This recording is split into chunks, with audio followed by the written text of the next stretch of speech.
Hello guys, स्वागत है आपका सिटीजन सी चैनल पर। और आज आप देखने वाले हो Friday the 13 part 6 Jason lives, जो कि आया था 5th पार्ट के एक साल बाद 1986 में। इसके राइटर और डायरेक्टर हैं टॉम मैकलफ्लिन। जैसा कि नाम बता रहा है, इसमें जेसन फिर से देखने को मिलेगा, लेकिन कैसे, वही देखने लायक बात होगी। और मैं आपको बता दूं कि स्क्रीम फ्रेंचाइज के बनने में इस मूवी का बहुत बड़ा योगदान है। उसके बारे में मैं आपको आगे बताऊंगा ढेर सारे अनसुने फैक्ट्स के साथ, जिन्हें जानकर आप भी हैरान होंगे। तो अब ज्यादा देर न करते हुए जल्दी से स्टोरी स्टार्ट करते हैं।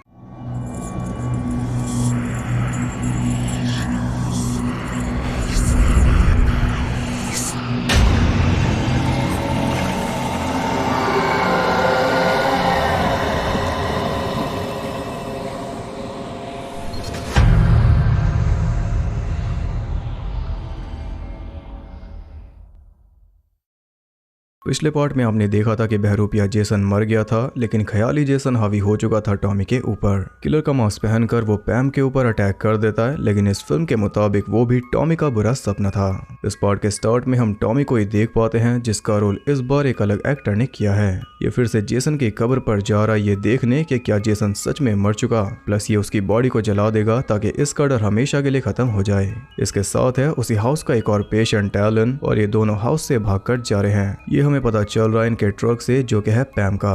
इनके पास जेसन का असली वाला मास्क भी है, जिसके ऊपर कुल्हाड़ी वाला कट है, और पता नहीं ये इन्हें कहां से मिला। शायद ये अब तक टॉमी के पास ही होगा, क्योंकि इसी ने जेसन को मारा था। वो दोनों कब्र तक पहुंचे तो वो एकदम सही सलामत थी। टॉमी ने खुदाई शुरू कर दी और एलन काफी डरा हुआ था। फिर भी उन दोनों ने साथ में खुदाई करके कॉफिन खोल दिया, जिसमें जेसन की कीड़े लगी भयानक लाश पड़ी थी। और क्या इससे आपको कुछ याद आया? पिछले पार्ट की स्टार्टिंग वाला सपना, जिसमें दो लड़के जेसन की कब्र खोदते हैं तो वो जिंदा होके दोनों को मार देता है, और ये सपना आ रहा था टॉमी को। ये खुद ही वो सपना पूरा कर रहा है, इसलिए लगता नहीं कि अंजाम अच्छा होगा। पुरानी घटनाओं को याद करके टॉमी गुस्से में कई बार उसे एक मेटल फैन से स्टैब करके जलाने की तैयारी करने लगा, लेकिन इसी बीच अचानक उस रॉड पर 2 बार बिजली गिरी, जिससे जेसन जाग गया। और यह इस फ्रेंचाइज ने एक और टर्न ले लिया, जिससे वापसी कर पाना इम्पॉसिबल है, क्योंकि अब जेसन बन चुका है एक लिविंग डेड, यानी कि पहले से और ज्यादा ताकतवर और खूंखार। पहले तो ये मर भी गया था, लेकिन अब चाहकर भी नहीं मर पाएगा, क्योंकि ये पहले से डेड है। यहाँ से शुरुआत होगी उस जेसन की जिसे सब जानते हैं, और साथ में उन मूवीज की भी जिन्होंने इस फ्रेंचाइज का डाउनफॉल शुरू कर दिया था। खैर, हिम्मत करके टॉमी ने उस पर केरोसिन छिड़क दिया, लेकिन बारिश की वजह से उसकी माचिस नहीं चली। तभी बीच में आ गया एलन, इसलिए जेसन ने सीधा ही उसका दिल बाहर निकाल डाला, क्योंकि अब इसके अंदर सुपर ह्यूमन पावर्स आ चुकी। एलन जा गिरा सीधा उसके कॉफिन में, और ये देखकर टॉमी भी जल्दी से ट्रक लेकर निकल गया। जेसन को कोई जल्दी नहीं थी, क्योंकि अब तो टाइम ही टाइम है। उसने आराम से अपना मास्क पहना और रेडी हो गया अपने घर जाने के लिए। उधर बिना किसी देरी के टॉमी ने शेरिफ माइक गैरिस के पास जाकर उसे सब कुछ बता दिया, लेकिन उसे लगा कि ये सब टॉमी का वहम है, क्योंकि शेरिफ जानता है कि इसकी थेरेपी चल रही है। फिर भी जिद पर अड़े रहने की वजह से उसे जाना पड़ा लॉकअप में। यहाँ पर हम जान पाए कि क्रिस्टल लेक का नाम बदलकर अब कर दिया गया है फॉरेस्ट ग्रीन, ताकि लोग यहाँ का भयानक पास भूलकर फिर से यहाँ पर आने लगे। लेकिन हम जानते हैं कि अब जो भी आएगा उसका क्या होगा। सबसे पहला नंबर लगा कैंप काउंसलर्स डैरन और एलिजाबेथ का, जो कि कैंप फॉरेस्ट ग्रीन जा रहे थे। तभी रास्ते में उनके सामने आ गया जेसन। अब एलिजाबेथ ने काफी हॉरर मूवीज देखी थी, इसलिए वो जानती थी कि अगर ऐसी जगह पर कोई मास्क पहना आदमी हथियार लेकर आपके सामने आ जाए तो चुपचाप वहां से निकल लो। यही वो कर रही थी, लेकिन डैरन ने बोला कि सीधा चलो, ये पागल अपने आप ही रास्ते से हट जाएगा। उसके कहने पर एलिजाबेथ ने गाड़ी सीधा भगा दी, लेकिन जेसन नहीं हिला, उल्टा उसने टायर पंचर कर डाला। तब डैरन बाहर निकलकर गन से उसे डरा रहा था, इसलिए जेसन ने सीधा रॉड उसके पेट में घुसाकर उसे पीछे फेंक दिया। इसके बाद उसने रॉड विंडशील्ड में घुसा दी, और इस सीन में ये एक्ट्रेस सच में मरते मरते बची थी। एलिजाबेथ जानती थी कि ऐसे टाइम पर हीरोगिरी दिखाने से कुछ भी नहीं होता, इसलिए वो स्मार्ट बनते हुए जेसन को रिश्वत दे रही थी, लेकिन इससे भी कुछ भी नहीं हुआ। रॉड उसके मुंह में घुसाकर जेसन ने उसकी भी समझदारी खत्म कर दी। इन्होंने एक चिल्ड्रन कैंप ऑर्गेनाइज किया है, जिसमें काउंसलिंग करेंगे एलिजाबेथ की बहन पॉला, कॉर्ट, सिसी और शेरिफ गैरिस की बेटी मेगन। वो सब स्टेशन पहुंचकर शेरिफ को अपना दुखड़ा सुना रहे थे। यहाँ मेगन ने नाम लिया कनिंगम रोड का, जो कि रेफरेंस है इस फ्रेंचाइज के क्रिएटर और फर्स्ट पार्ट के डायरेक्टर शॉन एस कनिंगम का। साथ में शेरिफ नाम लेता है कारपेंटर नाम के टाउन का, जो कि रेफरेंस है हैलोवीन के डायरेक्टर जॉन कारपेंटर का। और हैलोवीन की वजह से ही ये फ्रेंचाइज बन पाई। डैरन और एलिजाबेथ के लेट होने से वो थोड़े परेशान थे क्योंकि अब इन्हें अकेले ही बच्चों को संभालना पड़ेगा। तभी टॉमी उन्हें जेसन के बारे में बताने लगा कि क्या पता उसी ने कुछ किया हो। वो सभी इस बात में काफी इंटरेस्टेड थे, खास करके मेगन जो कि टॉमी में इंटरेस्टेड थी। इसलिए शेरिफ ने उन्हें वापस भेजकर टॉमी को रिहाई का ऑफर दिया इस शर्त पर कि ये कभी इस एरिया में नहीं दिखेगा, जिससे टॉमी काफी निराश था। इनका कैंप सेम उसी जगह पर लगा है जो कभी कैंप ब्लड हुआ करता था, यानी जेसन वहां जरूर आएगा। खैर, अपनी गलती छुपाने के लिए कब्रिस्तान के केयरटेकर मार्टिन ने जेसन की ग्रेव को फिर से भर दिया जिसमें बॉडी पड़ी थी एलन की, और इधर जेसन कैंप की तरफ बढ़ चुका। कैंप पर उसी की बातें चल रही थी। मेगन के मुताबिक क्या पता वो अर्बन लेजेंड नहीं बल्कि सच हो, और इतने में बच्चे भी आ गए। कैंप के पास ही जंगल में एक पेंट बॉल गेम चल रही थी जिसमें कर्ट नाम का एम्प्लॉय हारने से काफी दुखी था। तभी जेसन ने उस पर हमला बोल दिया। उसने कर्ट को पेड़ की तरफ धकेल दिया तो मुंह फूटने से वो मर गया और उसका हाथ रह गया जेसन के हाथ में, साथ ही हाथ में पकड़ा मशेटी। उसके बाकी साथी स्टैन और लैरी को भी स्टेसी ने अकेले ही हरा दिया। वो तीनों एक साथ चलते जा रहे थे, तभी जेसन ने एक साथ तीनों की गर्दन अलग कर दी, जिसे देख आखिरी साथी रॉय बिना रुके भागने लगा।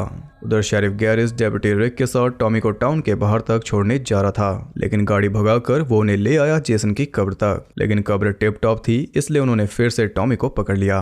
तभी मार्टिन के आने पर वो उसे ले गए, जिससे मार्टिन को थोड़ी राहत मिली।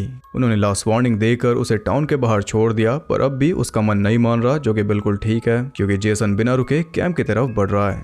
इसी तरह रात होने पर मार्टिन जंगल में पैग लगातार डोल रहा था। तभी जेसन ने उसी की बोतल फोड़कर उसी बोतल से उसे मार डाला। एक लड़के स्टीवन ने यह मर्डर देख लिया और जेसन की नजर उस पर पड़ गई, इसलिए वो जल्दी से अपनी गर्लफ्रेंड एनेट को लेकर निकल रहा था, लेकिन जेसन ने एक साथ दोनों को स्टैब करके रोक दिया। डबल स्टैबिंग की इसकी आदत गई नहीं। इधर कैंप पर सभी बच्चों को सुलाकर सिसी और पॉला बातों में लगे हुए थे। तभी एक बच्ची के चीखने पर उन्हें जाना पड़ा। बच्ची का नाम है नैन्सी और उसके मुताबिक एक मॉन्स्टर ने उसे मारने की कोशिश की, लेकिन उन दोनों ने उसे हिम्मत देकर फिर से सुला दिया। इधर कॉर्ड कैंप से दूर एक आरवी में निकी नाम की लड़की के साथ लगा हुआ था कि तभी वहां पर आ गया जेसन। इस फ्रेंचाइज की एक बहुत ही मेन चीज है जो कि इस मूवी में मिसिंग है। अगर कोई नोटिस कर पाया तो कमेंट करके बता दो, बाद में तो मैं बता दूंगा।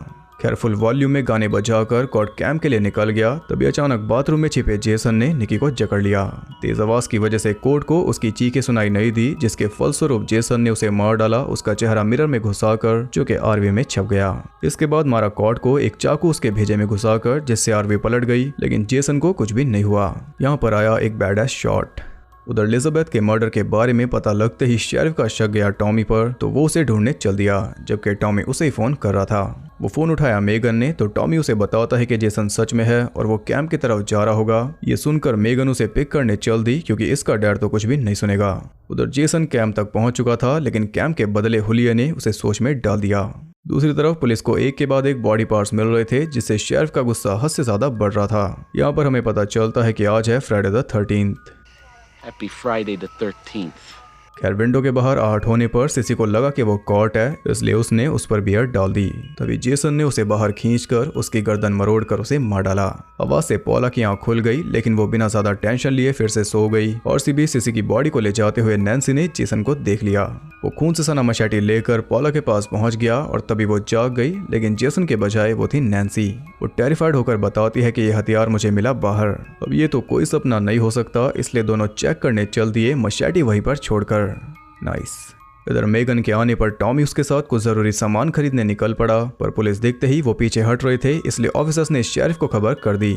मेगन की कार का नंबर सुनते ही शेरिफ ने उन्हें रोकने का ऑर्डर दे दिया, इसलिए मेगन भी बिना रुके गाड़ी भगाने लगी, लेकिन एक लंबे चेस के बाद शेरिफ ने उन्हें घेर लिया। इस फ्रेंचाइज का ये सबसे पहला कार चेस सीन है। वो उन्हें पुलिस स्टेशन ले आया। तभी फोन पर कॉट के मर्डर की खबर मिलते ही उसने टॉमी को साइको किलर घोषित कर दिया, लेकिन मर्डर के टाइम पर वो मेगन के साथ था, इसलिए वो तो किलर हो ही नहीं सकता। पर इसके बावजूद भी शेरिफ उसे लॉक करने का ऑर्डर देकर क्राइम सीन के लिए निकल गया। इस बीच पॉला नैन्सी का डर दूर करके उसे सुलाने में लगी थी, जबकि डर साक्षात विंडो के दूसरी साइड खड़ा था। पॉला के पीछे पीछे वो पहुंच गया उसके कैबिन तक, जहां मशेटी से उसने पॉला को भी मार डाला। अब ऐसे बैठने से तो काम नहीं होने वाला, इसलिए मेगन ने बड़ी चालाकी से टॉमी की हेल्प से डेप्यूटी रिक को पागल बनाते हुए उसकी गन लेकर टॉमी को फ्री करवा लिया। रिक के काफी रोकने के बावजूद वो दोनों उसे लॉक करके कैंप के लिए निकल गए जेसन को रोकने। टॉमी के मुताबिक नॉर्मली जेसन को मारा नहीं जा सकता, इसलिए ये उसे डुबाएगा उसी लेक में जहाँ पर वो बचपन में डूबा था। लेकिन क्या ये प्लान काम करेगा, ये तो हम आगे ही देखेंगे। उधर जेसन टहलते हुए नैन्सी के पास पहुंच गया, जिसे देखकर वो काफी डर गई। डर के मारे वो गॉड से प्रे करने लगी और इस फ्रेंचाइज में ये पहली बार है जब हम गॉड के बारे में सुन पाए। उसकी आंख खुलने पर जेसन जा चुका था, उसने बच्चों को कोई नुकसान नहीं पहुंचाया। इतने में शेरिफ अपनी टीम के साथ वहां पहुंचकर छानबीन में लग गया था और ऐसे उसे खून से सना कमरा मिल गया जिसमें मारा गया था पॉला को। लेक साइड पर सर्च करते हुए एक ऑफिसर की नजर जेसन पर पड़ गई, लेकिन वो कुछ कर पाता इससे पहले जेसन ने सीधा निशाना मारा उसके माथे में, जिससे वो बोट में बिछ गया। शेरिफ पहुंचा बॉयज कैबिन में तो सब सो रहे थे, फिर वो पहुंचा गर्ल्स कैबिन में तो वहां भी सब सो रहे थे, लेकिन एक लड़की गायब थी और वो है नैन्सी। इधर एक ऑफिसर झाड़ियों की तरफ बढ़ रहा था, तभी अचानक नैन्सी काफी घबराई हुई उसके पास आ गई। उसकी बताई बातों से ऑफिसर को कुछ भी समझ नहीं आ रहा था, इसलिए जेसन खुद ही सामने आ गया। ऑफिसर उस पर कई बार फायर करता है, लेकिन उससे कोई फायदा नहीं हुआ क्योंकि अब ये अनडेड है। जेसन ने उसका हेड क्रश करके उसकी जान ले ली, जो कि इस फ्रेंचाइज में ये पहले भी हुआ है। खैर नैन्सी भागते हुए शेरिफ के पास पहुंच गई, तब सभी बच्चों को एक कैबिन में छुपा कर वो किलर को ढूंढने निकल गया। बाहर निकलते ही वो फिसल कर एक ऑफिसर की लाश पर गिर गया, जिससे उसकी हालत खराब हो गई और उसे और ज्यादा खराब करने जेसन भी वहां पहुंच गया।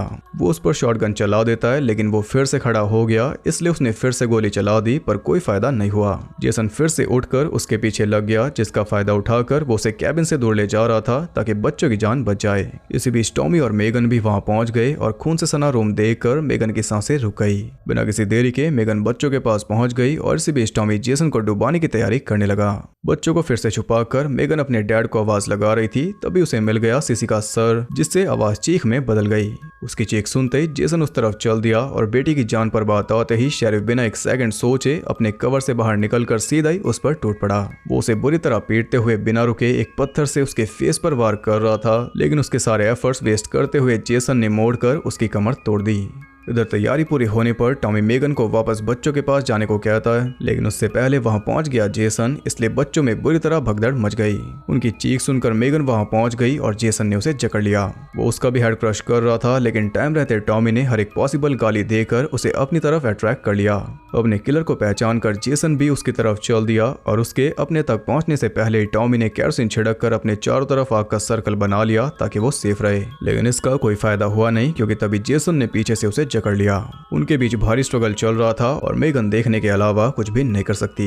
हिम्मत करके टॉमी ने उसे आग में धकेल दिया, लेकिन जेसन इतने से नहीं हारने वाला। आग में जलते हुए ही वो उस पर टूट पड़ा, जिससे वो टूट गई और दोनों ही लेक में गिर गए। और तब तक टॉमी ने उसके गले में चेन डाल दी थी, इसलिए पत्थर के वेट ने उसे काबू कर लिया। फिर भी जेसन रुकने को तैयार नहीं था। उसने टॉमी का गला घोट दिया और बेहोश होने पर वो ऊपर आ गया, इसलिए मेगन उसे बचाने कूद पड़ी। तभी जेसन ने उसे भी जकड़ लिया, इसलिए हिम्मत दिखाते हुए उसने बोट की मोटर ऑन कर दी, जिससे जेसन का फेस बुरी तरह फट गया और अब जाकर उसे थोड़ी शांति मिली। टॉमी को बाहर लाकर मेगन उसे सीपीआर देकर होश में ले आई, यानी आखिरकार वो भी बच गया। ये पहला ऐसा सर्वाइवर है जिसने 3 मूवीज सर्वाइव कर ली। खैर यहाँ फाइनली जेसन का एंड हुआ। अगर ऐसा आपको लग रहा है तो गलत लग रहा है, क्योंकि जेसन अब भी जिंदा है, बस वो लेक के अंदर फंसा हुआ है, लेकिन मौका मिलते ही ऊपर जरूर आएगा। मौका उसे कौन देगा वही हम अगले पार्ट में देखेंगे। यहाँ पर ये मूवी एंड हो गई। तो अब जेसन की फिर से वापसी हो चुकी है और अब तो वो मारे से भी नहीं मरने वाला, क्योंकि अब वो एक अनडेड फोर्स है जिसके अंदर हद से ज्यादा ताकत है। यहाँ से स्टार्ट होगा जेसन का वो सफर जिसके लिए फैंस उसे जानते हैं, और अब आप एक से एक भयानक रूप देखोगे जेसन का, और उससे भी ज्यादा भयानक लॉजिक और स्टोरी लाइन। ये फ्रेंचाइज उस हद तक जाएगी जो आप सोच भी नहीं सकते। खैर अगर आपने नोटिस किया हो तो इस मूवी में एक भी न्यूड सीन नहीं था और ना ही कोई बहुत ज्यादा गोर था। पूरी फ्रेंचाइज में अपनी तरह की एकलौती फिल्म है, क्योंकि इसकी टोन और सेटिंग भी एकदम अलग है। इसके अंदर एक गॉथिक हॉरर वाली फील है जो बाकी पूरी फ्रेंचाइज से मिसिंग है, इसलिए ये कई सारे फैंस की फेवरेट भी है, और साथ में ये जेसन भी, जिसकी बॉडी लैंग्वेज एकदम बदल चुकी है वापस आने पर। आगे आप देखोगे जेसन के खतरनाक वर्जन्स और इस फ्रेंचाइज का खतरनाक डाउनफॉल। तो अब बात करते हैं इंटरेस्टिंग फैक्ट्स के बारे में। $3 मिलियन के बजट में इसने कमाए थे $19.4 मिलियन, अब तक सबसे कम। डिक्लाइन तो पिछले पार्ट से स्टार्ट हो गया था, लेकिन इस फ्रेंचाइज की पहली फिल्म बनी जो 20 मिलियन तक भी नहीं पहुंच पाई और ना ही नंबर 1 बन पाई उस हफ्ते के बॉक्स ऑफिस पर। हालांकि रिस्पॉन्स इसे काफी पॉजिटिव मिला था, जो कि फर्स्ट पार्ट के बाद इस फ्रेंचाइज से गायब हो गया था। इस फ्रेंचाइज की ये पहली फिल्म है जिसमें सभी टीनेजर्स का रोल किया एडल्ट्स ने। यह सबसे छोटी फ्राइडे द 13th फिल्म है। इसे शूट कर लिया गया था 40 दिनों के अंदर। फर्स्ट पार्ट के बाद इस फ्रेंचाइज की ये सेकंड फिल्म है जो बेस्ड है फ्राइडे द 13th के दिन। इस फ्रेंचाइज में टॉमी एक लौता मेन कैरेक्टर है जो हमें अगले पार्ट्स में भी देखने को मिला। 4 से लेकर 6 पार्ट तक लगातार 3 साल वो हमें दिखाई दिया 3 मूवीज में, और इन 3 सालों में उसे प्ले किया 3 अलग एक्टर्स ने। हालांकि फर्स्ट पार्ट की एलिस भी सेकंड पार्ट में वापस आई थी, लेकिन सिर्फ इंट्रो में मरने के लिए। पिछले पार्ट में टॉमी का रोल करने वाले एक्टर जॉन शेपर्ड को ये रोल फिर से ऑफर हुआ था, लेकिन जॉन ने साफ मना कर दिया था। तब ये रोल मिला थॉम मैथ्यूज को, जिन्हें फैंस जानते हैं return of the living dead से, और उसी की वजह से इन्हें ये रोल मिला। ओरिजिनली 5th पार्ट के बाद से टॉम ही इस फ्रेंचाइज का मेन किलर बनने वाला था, लेकिन वो पार्ट फैंस को पसंद नहीं आया, इसलिए भारी डिमांड के चलते जेसन को वापस लाना पड़ा और 5th पार्ट की जो एंडिंग थी उसे बना दिया गया टॉमी का सपना। पिछले पार्ट से रेजी और पैम भी वापस आने वाले थे, लेकिन रेजी इस पार्ट में मारा जाता और ये बात जानते ही रेजी का रोल करने वाले एक्टर ने वापस आने से मना कर दिया। हालांकि पैम वापस आ रही थी, लेकिन फिर स्टोरी बदल दी गई, इसलिए उनकी वापसी भी नहीं हो पाई। हाँ, उनका ट्रक वापस जरूर आया। शूटिंग के पहले दिन जेसन का रोल किया था डैन ब्रैडली ने। वो सीन था पेंटबॉल वाला, लेकिन प्रोड्यूसर्स को वो जेसन काफी मोटा लगा, इसलिए डैन को निकाल दिया गया और उसके बाद सभी सीन्स में जेसन को प्ले किया सीजे ग्राहम ने, जो कि एक रेस्टोरेंट मैनेजर थे लेकिन एक्स आर्मी सोल्जर भी। इसलिए इस जेसन की बॉडी लैंग्वेज एकदम खतरनाक है। वो जेसन पूरा टर्मिनेटर लग रहा था। हालांकि वो पेंटबॉल वाला सीन रीशूट नहीं किया गया, उसमें जो जेसन है वो डैन ब्रैडली है। दोनों जेसन में आप फर्क देख सकते हो, दोनों का आई कलर भी अलग है। मोटे होने की वजह से उस जेसन को नाम दिया गया था बिच टेट्स जेसन। सीजे ग्राहम का जन्म हुआ था 1957 में, उसी साल जब जेसन लेक में डूबा था। ये रोल करते वक्त सीजे की एज थी 29 साल, जबकि जेसन की एज होगी 40 के आसपास। 4th पार्ट के जेसन टेड वाइट को भी ये रोल ऑफर हुआ था, लेकिन वो ऑलरेडी मना करके पछता रहे थे। सीजे ग्राहम जेसन का रोल करने वाले तीसरे सबसे लंबे एक्टर हैं। दूसरे हैं टेड वाइट और पहले नंबर पर टाई है फ्रेडी वर्सेस जेसन के केन किर्जिंगर और रीमेक के डेरेक मीयर्स के बीच में। इस फ्रेंचाइज की ये पहली फिल्म है जिसमें जेसन को गोली मारी गई, क्योंकि अब वो गोली से मर नहीं सकता, पहले मारते तो आराम से मर जाता। डायरेक्टर टॉम मैकलॉफ्लिन कुछ प्रॉप्स अपने साथ घर ले आए थे इस फिल्म के सेट से, जैसे कि जेसन का टूम्बस्टोन जो आज भी उनके यार्ड में मौजूद है, और जेसन का कॉफिन जो रखा है उनके गैरेज में। एक बार एक एम्प्लॉय उनके घर आया, लेकिन वो अंदर एंटर नहीं हुआ क्योंकि उसे लगा कि यार्ड में सच में कोई बॉडी दफन है। आखिरी सीन शूट हुआ था आरवी क्रैश वाला। उसमें टॉम को काफी चिंता थी सीजे ग्राहम की, क्योंकि शायद वो ही आरवी को ड्राइव कर रहे थे, जबकि उन्हें स्टंट्स का कोई एक्सपीरियंस नहीं था। और बता दूं कि सीजे ग्राहम ने अपने सारे स्टंट्स खुद किए, जिसमें जलना भी शामिल है। इस फ्रेंचाइज की ये पहली और इकलौती फिल्म है जिसके अंदर कोई भी न्यूड सीन नहीं है। हालांकि प्रोड्यूसर चाहते थे कि डार्सी डेमोस का टॉपलेस सीन लिया जाए, और ये प्रस्ताव लेकर टॉमी डार्सी के पास गए तो डार्सी ने सीधा ही मना कर दिया। आपको याद होगा कि पिछला पार्ट भी डार्सी ने इसलिए छोड़ा था। आमतौर पर अब तक ऐसा हो रहा था कि हर एक पार्ट में से किलिंग सीन काटने पड़ रहे थे, लेकिन ये पहला पार्ट था जिसमें स्टूडियो ने खुद बोलकर एक्स्ट्रा किलिंग सीन डलवाए। टॉम ने 3 किल्स बाद में शूट करके डाली, वो है मार्टिन, स्टीवन और एनेट की। इसके रिलीज के कई साल बाद स्क्रीम के राइटर केविन विलियमसन टॉम से मिले और केविन ने उन्हें बताया कि बड़े होते हुए मैंने ये फिल्म देखी थी और इसी से इंस्पायर होकर उन्होंने स्क्रीम को लिखा, क्योंकि इसमें भी स्मार्ट एलिमेंट्स मौजूद थे। स्क्रीम को डायरेक्ट करने का ऑफर टॉम को भी मिला था, लेकिन टॉम ने मना कर दिया। उसके बाद ये ऑफर गया वेस क्रेवन के पास। इसमें एलिजाबेथ का रोल किया है टॉम की वाइफ नैन्सी ने, और उन्हीं के नाम पर उस बच्ची का नाम रखा गया नैन्सी, जिसे नाइटमेयर्स आ रहे थे। लेकिन फैंस के मुताबिक नैन्सी नाम रखा गया नाइटमेयर और एम स्ट्रीट की मेन कैरेक्टर नैन्सी के नाम पर, जिसे नाइटमेयर्स आते हैं उस फिल्म में। और अगर ऐसा होता तो ये सच में बहुत ही लेजेंडरी टाई अप हो जाता, क्योंकि आप जानते हो कि दोनों फ्रेंचाइज एक ही यूनिवर्स में आती हैं। बाद में जेसन और फ्रेडी आपस में भिड़े भी थे। इस फिल्म में जेसन के फादर एलियस को भी इंट्रोड्यूस किया जाता, लेकिन स्टूडियो ने ऐसा करने नहीं दिया। पिछले पार्ट में मेयर बोलता है कि जेसन की बॉडी को जला दिया गया था, जबकि क्लियरली ऐसा नहीं था। उसकी बॉडी कब्र में थी और एक बहुत ही बड़ा लूप होल है, लेकिन ये उसके फादर के आने से सॉल्व हो जाता। ऐसा दिखाया जाता कि एलियस ने ही केयरटेकर मार्टिन को पैसे दिए थे जेसन की बॉडी को दफनाने के, वही केयरटेकर मार्टिन जिसे जेसन ने मार दिया। तो वो जिस तरह ये फुल सर्कल कंप्लीट होता। आगे जाकर पॉला यानी कि कैरी नूनन ने एक फिल्म के लिए ऑडिशन दिया जिसका नाम था बर्थडे बैश, और उसमें किलर का नाम था इथन। कैरी ने प्रोड्यूसर से पूछा कि क्या एक फ्राइडे द 13th फिल्म है, क्योंकि मैं पहले भी एक में काम कर चुकी हूँ। और उनकी बात एकदम सच साबित हुई, क्योंकि वो फिल्म थी Friday the 13th part 7। Birthday bash fake title था और इथन भी फेक नाम था जेसन का। ये डैरन यानी कि टोनी गोल्डविन की डेब्यू मूवी थी, और आखिरी मूवी थी मेगन यानी कि जेनिफर कुक की। इसके बाद वो एक्टिंग से रिटायर हो गई। मेगन के on screen father sheriff garrison यानी कि डेविड केगन असल में जेनिफर के रियल लाइफ एक्टिंग कोच थे। शेरिफ गैरिस का नाम रखा गया था टॉम के दोस्त में गैरिस के नाम पर, जो कि खुद एक राइटर डायरेक्टर हैं। इनके बारे में आप आगे कभी जानोगे। डेप्यूटी रिक और एनेट ने इस फिल्म के रिलीज से कुछ महीने पहले शादी कर ली थी। इसकी एंडिंग का जो लेक वाला सीन है वो शूट हुआ था 3 अलग अलग जगह पर, जिसमें प्रोपेलर से जेसन का फेस कट जाता है। वो सीन शूट हुआ था टॉम के पेरेंट्स के स्विमिंग पूल में, और उस सीन की वजह से पूल का फिल्टर खराब हो गया था। सारा खून खराबा उसमें भर जाने की वजह से। 2013 में कर्टिस लहर नाम के एक स्कूबा डाइवर ने एक फुल साइज जेसन डमी बनाकर उसे चेन कर दिया था मिनेसोटा की क्रिस्टल लेक के अंदर, ताकि बाकी डाइवर्स उसे देखकर डर जाएं, और वो डमी आज भी वहीं पर मौजूद है। इसका बॉडी काउंट है 18। तो ये थे ढेर सारे अनसुने फैक्ट्स। आई होप आपको पसंद आए होंगे। अगर आपको ये वीडियो और मेरे एफर्ट पसंद आए तो इसे एक लाइक जरूर करना और कमेंट करके बताओ कि ये वाला जेसन ज्यादा अच्छा है या फिर पुराने वाला। आपको कौन सा बेस्ट लगा कमेंट करके जरूर बताना, क्योंकि आगे आप और भी भयानक जेसन देखोगे। तो उन्हें सबसे पहले देखने के लिए चैनल को सब्सक्राइब करके बेल नोटिफिकेशन कॉल पर सेट कर लो, ताकि नोटिफिकेशन आपको झटके देती रहे। और ज्यादा कनेक्टेड रहने के लिए आप मुझे इंस्टाग्राम पर फॉलो कर सकते हो, वहाँ आपको बहुत कुछ जानने के लिए मिल जाएगा, और साथ ही बाकी जगहों पर भी जिनके लिंक्स आपको नीचे मिल जाएंगे। तो मैं मिलता हूँ आपसे अगली वीडियो में, तब तक के लिए सबको बाय।